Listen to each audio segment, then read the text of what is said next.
Hey guys, welcome back to my channel. So today I'm going to be doing Hey guys, welcome back to my channel. So today I'm going to be doing a review on the Revlon Photo Ready Insta Filter Foundation. I just picked this up about 2 weeks ago. It retails at Walmart for around $13 or $14. It's actually pretty pricey for a drugstore foundation, but I've really been enjoying it and I wanted to share with you guys my thoughts and kind of do a demo for you guys. So if you want to see that, then just keep watching. I just moisturized my face, so I moisturized with the Clean & Clear Dual Action Moisturizer, which I have used pretty much my whole life. And then I used the Origins. And then I used the Origins Nitamins, and I know this is a night cream, but I've been using just the tiniest little, just like a little dot of it, and just kind of rubbing it really good in between my fingers to warm it up, and then just kind of distributing it on my face. I just feel like where we live today, for example, is 4 degrees outside, so it is freezing. Your skin really takes a beating in the winter, so I've really been loving this morning and night. And then just recently I picked up the e.l.f. Illuminating Eye Cream, and I honestly, guys, I really have been enjoying this. It's quite a large pot for an eye cream. Of course, most of it is the light container itself, but the packaging is beautiful and it has just a really clean scent. It's like almost not scented, but it's just smells like cream. But yeah, I've really been loving this. It just moisturizes and kind of brightens. Sorry, I have hair. It just kind of moisturizes and brightens underneath my eyes.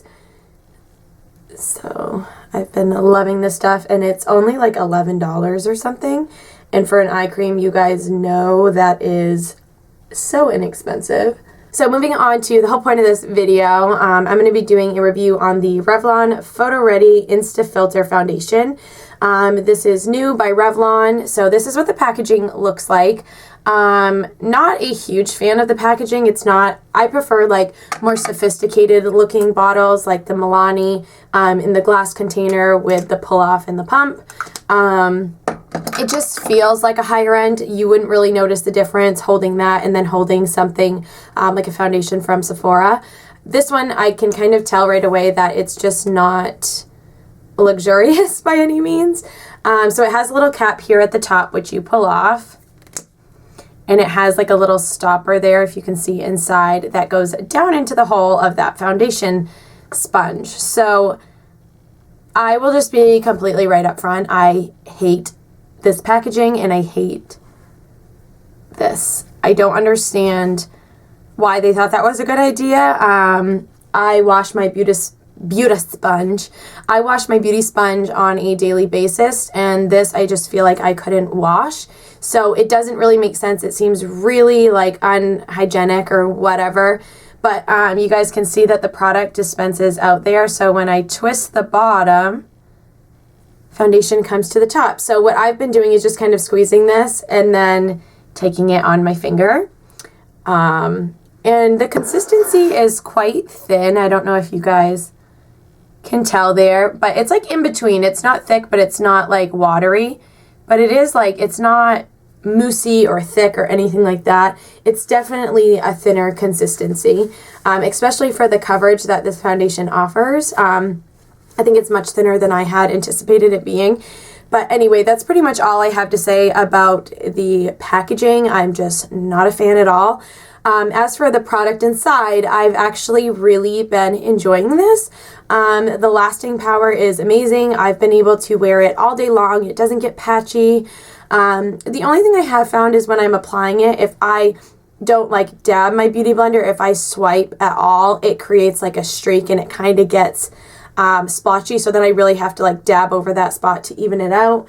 That's the only thing I've found. But also with such a deep moisturizer on my face, now that I've been wearing that underneath my makeup in the mornings as well, I feel like that could be affecting the application of my foundations. I'm going to go ahead and apply this. You don't need much. A little bit goes a long way, so I'm just going to kind of dot it on my face like so. And I don't know if you guys can see that, but it's kind of like wanting to drip. So that just kind of shows you guys like how thin the consistency really is. By the way, this shade is like one shade too light for my skin, but I'm going to zoom you guys in really quick and then I'll start blending it out. As you guys can see, I have a lot of marks on my face. So these little marks and that here and this here is actually hyperpigmentation. So it's like a breakout I've had in the past, or just from exfoliating my face too much. So I do actually have a lot to cover. It always cracks me up when people in my videos are like, oh my God, you have the most beautiful skin. It's so perfect or whatever. I'm like, it's makeup and, you know, the camera and whatever. But I'm going to go ahead and take my beauty sponge and start blending.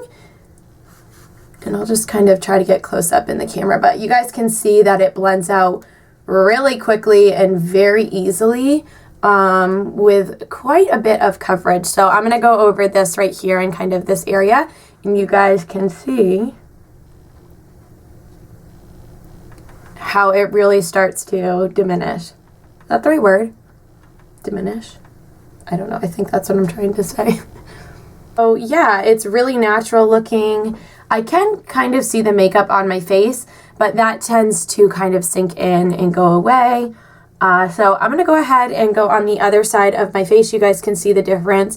I mean, that is a really thin coat of foundation. I'm going to go ahead and blend this side out. All right, so that is just one layer of foundation. Super nice finish. It definitely looks like my skin. I really didn't apply much here, so that's why there's not a lot of coverage there. But for the redness and everything around my nose and kind of those spots that were right here, they've definitely faded a lot underneath the foundation. So for my concealer, I'm going to go ahead in with the Instant Age Rewind by Maybelline. I forgot who this was by. And I'm just going to put a little bit of that under my eyes. I shouldn't say a little bit. Maybe I should say a lot. I put a lot of that under my eyes. Down the bridge of my nose, my forehead, chin, and around my nose. I just got some of that up my nose, I think. And then I'm going to be taking this ColourPop brush. And of course, if you guys are familiar with ColourPop, you know that they don't put their names on anything. So I actually don't know what this is called. I want to say it's called like a setting brush or something, but it's just a small kind of like flat fluffy brush. And I've really been loving this to blend out my concealer and to set it. So I'm going to go ahead and do that. And guys, done. This thing is it's a dream. It's literally like a magic makeup brush.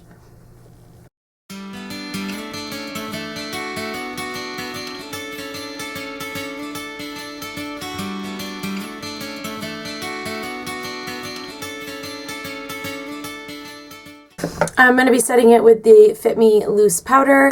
I am unsure of what I think of this powder. I was using the Maybelline Master Fix, or Master Fix setting powder, I think that's what it's called. And I had gone through 2 or 3 containers of that, and I really loved it. But then I wanted to try something different, so I had grabbed this one, and I like it, but I almost feel like partially through the day, or near the end of the day, you can see that I have makeup on my face, and I just really don't love that look of being able to see it like on top of your skin. And with the other Maybelline Master Fix setting powder or whatever, I didn't feel like that was the case. I don't mind if you can see like liquid foundation, like coverage on my face, but I don't like that like spotty, powdery kind of look. I don't think anybody really does. And I just feel like that this gives that to me sometimes. And again, I don't know if it's just because my skin is dry. Maybe I didn't try it at the best time of year. I'm going to use a little extra on my lids to prime them for shadow. Guys, I'm telling you, if I could use this brush on my whole face, like for every step of my makeup routine, I think I would. There is the kind of full coverage foundation. You guys can see that like this is gone. Those little marks here are gone. This one you can still see a little bit, but for the most part, I'm pretty well covered. So I'm going to go ahead and finish up the rest of my makeup, and I will see you guys in a second. I'm all done with my makeup. I did a really simple, like everyday makeup look. I just have a little bit of bronzer, blush, and highlighter on my lids, and then some mascara. Did my brows really roughly. My hair looks like shiz. And then on my lips, I have the Milani matte naked lipstick. Everything I think looks really good. The foundation dries down pretty matte.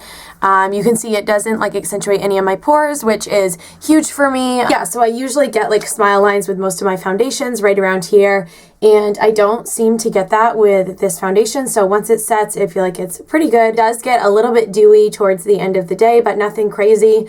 Nothing a little bit of like setting powder throughout the day I can't handle. But I guess I would give, out of 5 stars, I would give this like a 4 stars. 3.5, 4 stars, right around there. It's really, really good. I do still think I prefer my Milani Conceal and Perfect foundation. I don't know if it's just like the bottle that it comes in and just the product all around. I just kind of feel like I would reach for this one a little bit more. But I really do love this product. I can definitely see myself repurchasing it, which is kind of rare for a foundation for me because, I mean, you guys know how hard it is to find a foundation that works for you. So it's pretty rare that you repurchase one multiple times, and I really do feel like I would with this one. Giving this one a 3.5 or 4 stars out of 5, I actually think is really good, especially considering at least half a star is taken away from this stupid packaging. I really hate it. I would not recommend using that sponge. It's going to get so dirty. You can't clean it. It doesn't really make sense to me. So that part really bothers me, but the foundation is really awesome. So yeah, guys, that is absolutely it for this video. I apologize for my appearance. I left my hair in the bun that I had put up to jump in the shower so that my hair didn't get wet. And then I have my sports bra on and just like a workout t-shirt. So yeah, I'm going to go ahead and get dressed now and put myself together, but I figured I would film this for you guys and just do a review on that foundation since I've really been enjoying it lately. If you guys have tried it, please leave a comment down below and let me know your thoughts and kind of what you found works best to apply it and all of that. That would be awesome. I love you guys so, so much. Thank you for watching, and I will see you guys in my next video.